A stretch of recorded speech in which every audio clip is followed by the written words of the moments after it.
Hello student, welcome back to the science toppers.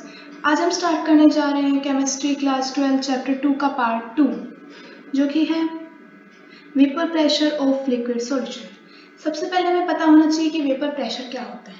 Vapour pressure होता है कि जो pressure exerted by the vapour on the liquid is known as vapour pressure. मतलब जो vapour होते हैं वो जो प्रेशर एक्सर्ट करते हैं लिक्विड के ऊपर, उसे हम लोग बोलते हैं vapour pressure. Liquid solution are formed when solvent is a liquid. Liquid solution वो होता है जिसमें सॉल्वेंट जो होता है लिक्विड होता है। देन अ गैस, लिक्विड और अ solution of gases in liquid have already been discussed in 2.3.2. In this section, we shall discuss the solution of liquid and solid in liquid. Such solution may contain one or more volatile components.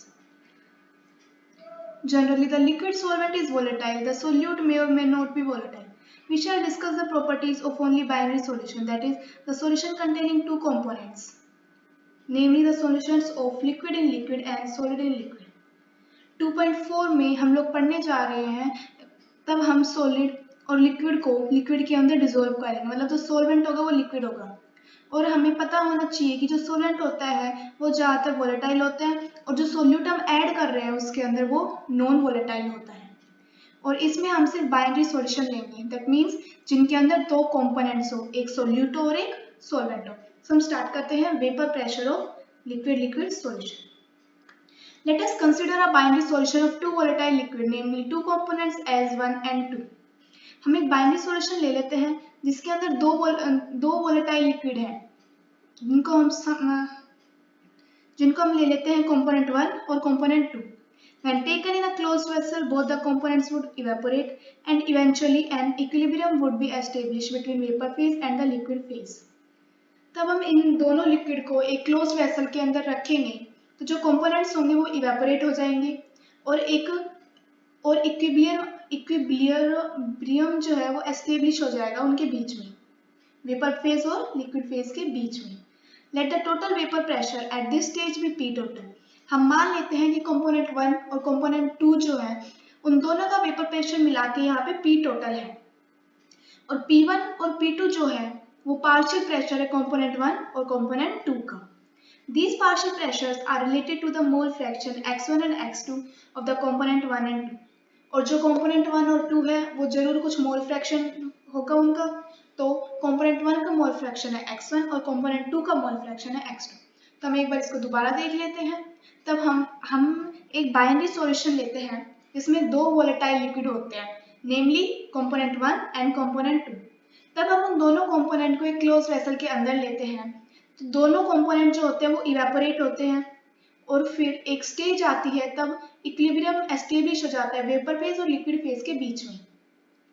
हम मान लेते हैं कि उस stage पर जो vapour pressure होगा दोनों कंपोनेंट का मिला के वो पी टोटल होगा, और जो कंपोनेंट 1 होगा उसका वेपर प्रेशर होगा, उसका पार्शियल प्रेशर होगा P1, और कंपोनेंट 2 है उसका पार्शियल प्रेशर होगा P2, और जो मोल फ्रैक्शन है कंपोनेंट 1 का वो होगा x1, और जो मोल फ्रैक्शन है कंपोनेंट 2 का वो होगा x2।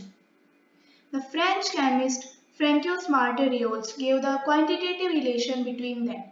एक फ्रेंच केमिस्ट था फ्रैंकोइस मार्टे रेओल्ट, जिसने 1886 में हमें एक लॉ दिया था। The relationship is known as Reol's law, जिसको हम लोग रेओल्स लॉ भी बोलते हैं।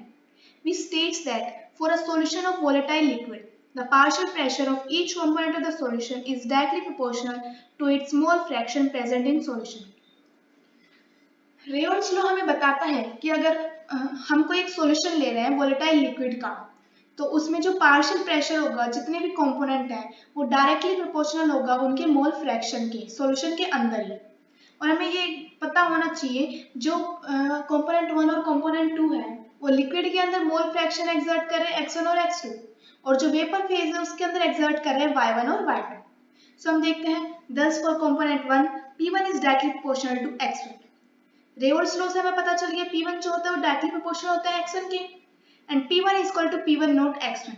यहाँ पे P1 नोट जो है वो वेपर प्रेशर है प्योर कंपोनेंट का एक सेम टेम्परेचर पर। सिमिलरली कंपोनेंट 2 का भी आ जाएगा P2 is equal to P2 note x2, जहाँ पे P2 नोट जो होता है वो रिप्रेजेंट करता है vapour pressure of pure component 2, जो प्योर कंपोनेंट है 2 का उसका वेपर प्रेशर। और हमने 11th क्लास में पढ़ा था कि Dalton's law of partial pressure में क्या कहता है, जो टोटल प्रेशर जो एक्सर्ट हो रहा है सॉल्यूशन के फेज पर एक कंटेनर में, वो इक्वल होता है sum of all partial pressure the component of solution. That means जो टोटल प्रेशर होता है सॉल्यूशन के ऊपर वो सम होता है जो पार्शियल प्रेशर है उस सॉल्यूशन में जितने भी कंपोनेंट्स हैं उनका। So P total is equal to P1 plus P2। और ये जो P1 और P2 की वैल्यू हम ऊपर से लिख लेंगे तो P टोटल क्या हो जाएगा, x1 P1 nought plus x2 P2 note. और हमें पता है कि x1 प्लस x2 जो होता है वो 1 होता है। सो हम x1 की जगह 1 माइनस x2 रख देते हैं, तो 1 minus x2 P1 nought plus x2 P note gives P1 nought plus P2 nought minus P1 note bracket x2। हम यहाँ पे हमने x1 की वैल्यू 1 माइनस x2 लिए, ऐसे ही हम x2 की वैल्यू 1 माइनस x1 भी ले सकते हैं। फिर हमारे पास दूसरी इक्वेशन आ जाएगी और दोनों इक्वेशन जो है हमें याद होनी चाहिए। Following conclusions can be drawn from equation 2.16। ये जो इक्वेशन है हमारे पास 2.16 that is P1 nought plus bracket whole bracket P2 nought minus P1 nought whole bracket closed x2 जो होता है, इसके ऊपर हमें कुछ कंक्लूजन दिया था, जिसमें से फर्स्ट है total vapour pressure over the solution can be related to the mole fraction of any one component. जो टोटल वेपर प्रेशर है एक सॉल्यूशन का वो रिलेटेड होता है जो मोल फ्रैक्शन है किसी भी एक कंपोनेंट का। जैसे हम इस इक्वेशन में देख सकते हैं 2.16 इक्वेशन में देख सकते हैं कि P टोटल जो है वो P1 nought plus P2 nought minus P1 note into x2 आ रहा है। तो इसमें जो P टोटल है वो हमारा रिलेटेड है एक मोल फ्रैक्शन से x2 एक कंपोनेंट का। ऐसे अगर हम दूसरी इक्वेशन लेंगे, दूसरी इक्वेशन बनाएंगे तो उसमें x1 आ जाएगा। तो ये हमें बताता है कि जो टोटल वेपर प्रेशर है सॉल्यूशन के ऊपर वो किसी भी कंपोनेंट के दोनों में से किसी भी एक कंपोनेंट के मोल फ्रैक्शन के ऊपर डिपेंड करता है, उस मतलब रिलेटेड होता है। Total vapour pressure of the solution varies linearly with the mole fraction of component 2। जो टोटल वेपर प्रेशर होता है सॉल्यूशन का वो जो होता है वो वेरी करता है, जैसे जैसे मोल फ्रैक्शन होता है कंपोनेंट 2 का वेरी करेगा।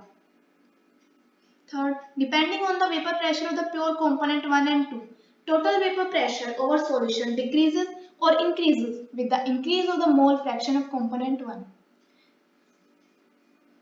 जो प्योर कंपोनेंट है 1 और 2 उनका जो टोटल वेपर प्रेशर है वो इंक्रीज होगा या फिर डिक्रीज होगा, वो डिपेंड करेगा कि जो कंपोनेंट 1 का मोल फ्रैक्शन है वो कितना इंक्रीज हो रहा है। यहाँ पर हमें एक ग्राफ दे रखा है तो आप देख सकते हैं a plot of P1 और P2 versus the mole fraction of x1 and x2 for a solution give a linear plot as shown in figure 2.3. These lines 1 and 2 pass through the points for which x1 and x2 are equal to unity. Similarly, the plot line 3 of P total versus x2 is also linear. The minimum value of P total is P1 node. The maximum value is P2 node, assuming that component 1 is less volatile than component 2. इसमें हम देख रहे हैं, हमें पता है कि y is equal to mx होता है, तो हम P2 नोड की लाइन ड्रॉ करेंगे तो आप इधर देख रहे हैं कि P2 नोड की लाइन यहाँ से ओरिजिन पर से पास हो रही है, ऐसे P1 नोड की वैल्यू जो लाइन है वो ओरिजिन से पास हो रही है। और P2 नोड की साइड P1 नोड की साइड हमें नीचे दिया हुआ है x1 1 है और हमें ये पता है x1 प्लस x2 जो होता है 1 होता है, और अगर x1 1 हो ही गया तो x2 तो ऑब्वियसली हमारे पास 0 होगा। ऐसे इधर x1 अगर 0 है तो x2 ऑब्वियसली 1 होगा ही। हमने दोनों लाइन ड्रॉ करी, एक हो गया P2 नोड का, एक हो गया P1 नोड का, फिर तब हमने इन दोनों को ऐड किया तो हमारे पास P टोटल आ गया।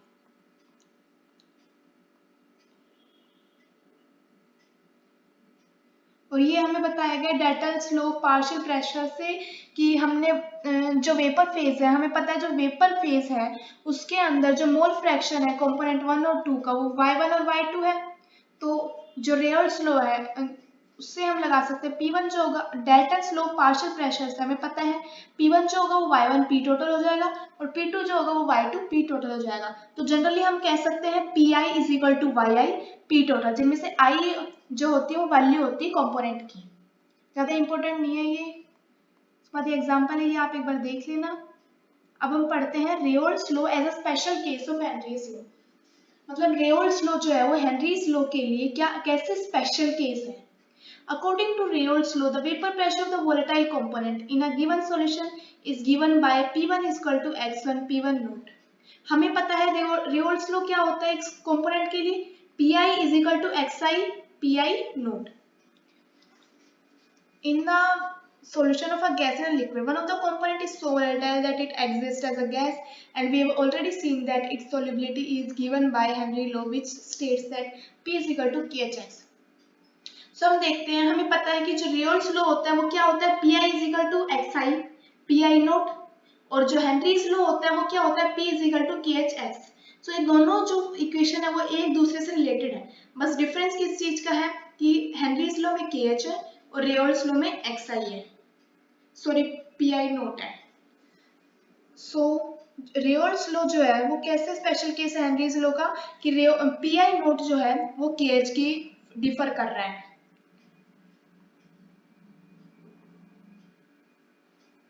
उसके बाद हम पढ़ते हैं vapour pressure of solution of solid in liquid. अभी इससे पहले हमने देखा था हम लिक्विड को लिक्विड के अंदर डिसॉल्व करेंगे तो क्या वेपर प्रेशर होगा। अब हम देखते हैं तो हम सॉलिड को लिक्विड के अंदर डिसॉल्व करेंगे तब क्या वेपर प्रेशर होगा। Another important class of solution consists of solid dissolved in liquid. For example, sodium chloride, glucose, urea, water, and iodine and sulfur dioxide in carbon disulfide. Some physical properties of these solutions are quite different from those of pure solvent. For example, vapor pressure. We have learnt in Unit 5, Class 11 that liquids at a given temperature vaporize and under equilibrium condition the pressure exerted by the vapors of the liquid over the liquid phase is called vapor pressure. So, हमें पता होना चाहिए कि जो solid को हम liquid के अंदर डिसॉल्व करेंगे तो वेपर प्रेशर क्या होगा। जो प्रेशर एक्सर्ट करते हैं जो वेपर्स हैं लिक्विड के ऊपर उसको हम लोग बोलते हैं वेपर प्रेशर, जो अभी हमने पिछले में भी देखा था। In a pure liquid the entire surface is covered by the molecule of the liquid. जैसे कि आप 2.4 में ए डायग्राम में देख सकते हैं, अगर हम एक प्योर सॉल्वेंट लेंगे उसके सरफेस पे जो है वो प्योर सॉल्वेंट के ही मॉलिक्यूल्स होंगे और वेपर्स भी ऊपर पूरे सॉल्वेंट के ही होंगे और एज कंपेयर और ज्यादा होंगे एज कंपेयर टू बी वाली डायग्राम से आप देख रहे हैं ज्यादा है, क्योंकि ऊपर सॉल्वेंट है, वाटर जो है जल्दी इवेपोरेट हो जाता है, जो लिक्विड होता है जल्दी इवेपोरेट हो जाता है। और अगर आप बी डायग्राम में देख रहे हैं तो अगर हमने सॉल्यूट और ऐड कर दिया तो जो सरफेस है उसके ऊपर सॉल्वेंट के भी मॉलिक्यूल और सॉल्यूट के भी मॉलिक्यूल है, जिसकी वजह से सॉल्वेंट के मॉलिक्यूल्स कम ऊपर जा रहे हैं, कम वेपराइज हो रहे हैं, जिसकी वजह से वेपर प्रेशर कम हो रहा है, क्योंकि अगर वेपर ही कम फॉर्म होंगे तो वेपर प्रेशर ऑब्वियसली कम होगा।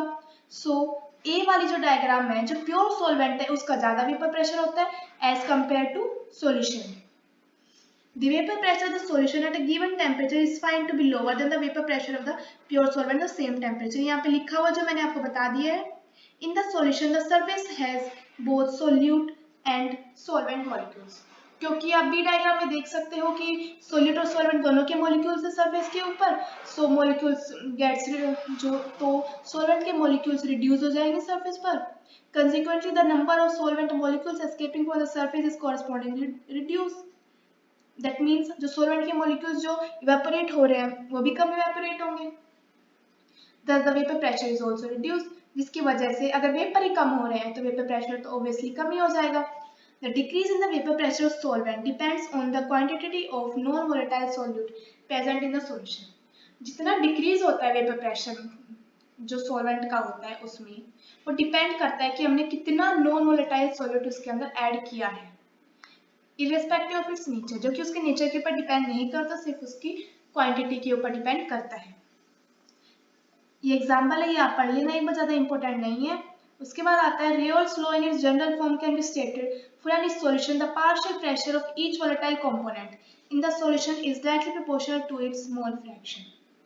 हमें पता है रेओल्ड्स लॉ क्या कहता है कि किसी भी सॉल्यूशन के लिए जो पार्शियल वेपर प्रेशर होता है हर वोलेटाइल कंपोनेंट का वो डायरेक्टली प्रोपोर्शनल होता है उसके मोल फ्रैक्शन से। सो हम ले लेते हैं कि एक बाइनरी सॉल्यूशन है और उसमें सॉल्वेंट को हम 1 से डिनोट कर देते हैं और सोल्यूट को हम लोग 2 से डिनोट करते हैं, और सोल्यूट हमें पता है नॉन वोलेटाइल होता है और सॉल्वेंट जो होता है वो वोलेटाइल होता है। तो only the solvent molecules are present in vapor phase and contributing to vapor pressure।